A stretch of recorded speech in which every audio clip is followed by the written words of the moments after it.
Jean-Pierre Mercier est autour de la table, Bernard Vivier. Mais depuis quelques années, on voit émerger des syndicats qui sortent de notre logique du Grenelle, et que comme Sud, Jean-Pierre Mercier, délégué syndical Sud Stellantis à Poissy, qui ont un discours un tantinet transgressif, disruptif, et qui sont révolutionnaires. C'est son cas. Oui, mais attendez, ils grossissent ces syndicats. Ils grossissent, et ils s'entendent pas tellement avec la CGT et la CFDT. Je voudrais pas être, il est sur le plateau désagréable en direction de Jean-Pierre Mercier, mais Sud à Poissy, Stellantis représente très peu.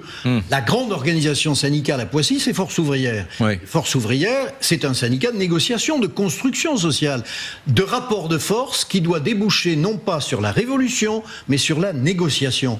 Alors, et c'est ainsi qu'ailleurs en Europe, le syndicalisme arrive à obtenir des conquêtes sociales importantes.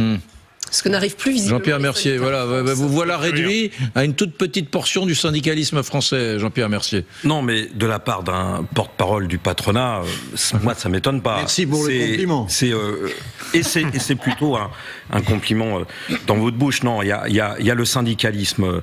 Oui, votre version patronale où voilà, ils sont là juste pour discuter, pour négocier, mais surtout pas de vagues, attention, et puis on se met autour d'une table, et puis on s'arrange entre copains.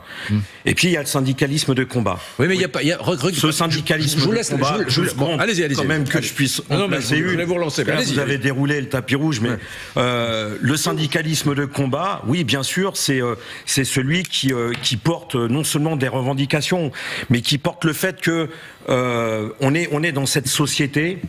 Et ça, personne ne peut le nier, une société d'exploitation où vous avez l'immense majorité de la population qui ne vit que de son salaire, de ses allocations ou de ses pensions de retraite, et qui est écrasée par une toute petite catégorie de cette population. Moi, je les appelle les capitalistes, vous les appelez peut-être le grand patronat, je ne sais pas, qui sont en train d'emmener l'ensemble de la société dans le mur.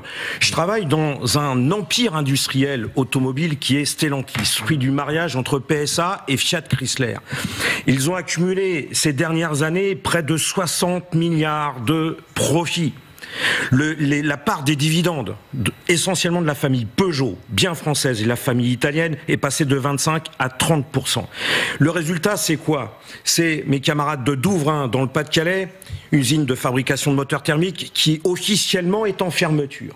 L'usine de Poissy, où la direction déroule son plan de fermeture. Derrière, c'est une catastrophe sociale, des licenciements massifs de sous-traitants et d'équipementiers. Pour quel objectif? L'objectif, c'est de maintenir... C'est à cause des Chinois, c'est pas moins à cause des dividendes. C'est les voitures chinoises. Alors, il y a quelques années, c'était à cause de la transition énergétique. Il fallait passer du thermique à l'électrique. C'était une erreur. Voilà, c'était une erreur. Donc, allez, qu'est-ce qu'on va trouver? Ah, les Chinois, super les Chinois. Les Chinois, le cheval de Troie des Chinois, c'est Stellantis. Leapmotor. Vous grattez derrière qu'il y a un constructeur chinois qui va importer, enfin exporter vu de la Chine, ces voitures en Europe, vous grattez derrière, c'est Stellantis à 51%. C'est-à-dire c'est la famille Peugeot, bien française, qui importe des voitures chinoises pour concurrencer les voitures qui sont fabriquées en France. Tout ça, écoutez, on nous sert de toute façon des prétextes bidons année après année.